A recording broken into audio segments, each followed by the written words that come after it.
donc cette église pure par l'exemple des conducteurs spirituels. J'ai voulu mettre ça au dernier parce que les conducteurs, les prédicateurs, les pasteurs, les anciens, les diacres, ceux-là qui sont devant, les modérateurs,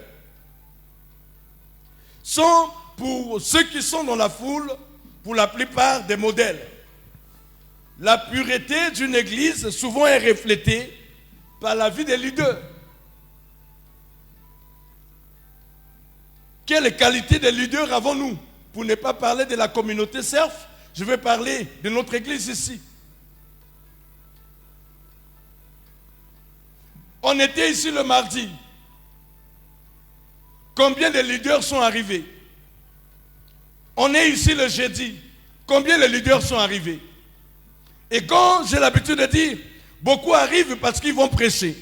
Imaginez-vous le jour que je vais décider, je vais dire, les 3 mois ou les 4 mois là, je ne veux plus programmer quelqu'un, moi-même je vais prêcher. C'est ceux qui ne viendront pas à l'église, même pas les dimanches. Mais quand ils ne viennent pas à l'église, ils sont où? C'est la question qu'on peut se poser. Et nous voulons la puissance. Mais la puissance vient avec la discipline. Les leaders sont des modèles. Les leaders sont des exemples. La pureté d'une église est souvent reflétée par la vie de ses leaders. L'apôtre Paul lui-même, il pouvait dire aux Corinthiens, dans le livre de Corinthiens, chapitre 1er, le verset 11.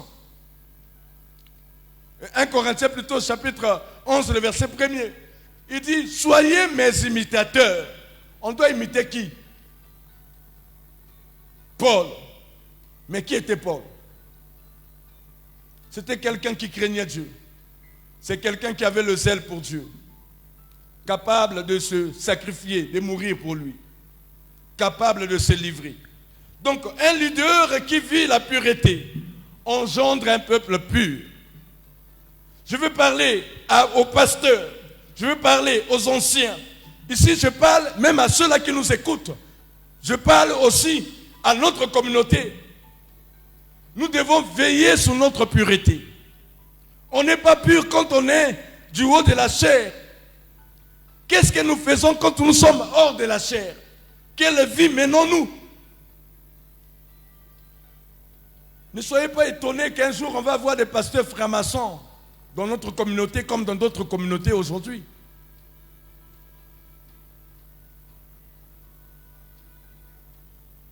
La vie du serviteur de Dieu, ce n'est pas une vie cachée.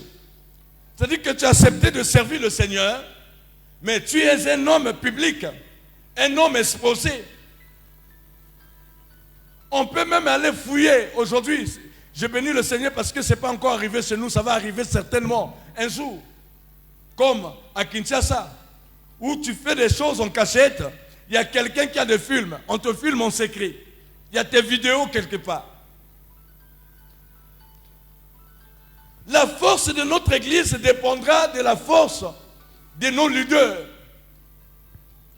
Des leaders qui marchent dans la pureté, qui marchent sans compromis. Paul dit, soyez mes imitateurs. Il pouvait dire ça aux chrétiens de Corinthe.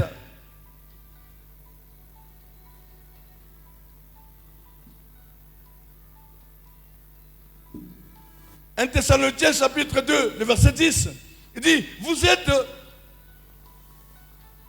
êtes témoins de la sainteté, de la justice et de la pureté avec laquelle nous nous sommes conduits envers vous. Il ne prend pas l'exemple sur d'autres personnes. Il prend l'exemple sur lui-même et ceux qui étaient avec lui. Il dit, vous êtes des témoins. Ou quelquefois, je suis choqué de voir ou d'entendre. À l'époque, quand je suis arrivé nouvellement, j'ai travaillé comme gérant d'hôtel de mon bel oncle. Et je voyais des serviteurs de Dieu de la ville de Pointe-Noire arriver prendre la bière. Et c'était des hommes qui étaient connus. J'étais en train de me poser la question, mais dans quelle ville suis-je? Quelle qualité de serviteur avons-nous aujourd'hui? Il y a un qui m'avait répondu un jour en disant, Paul avait l'écharpe,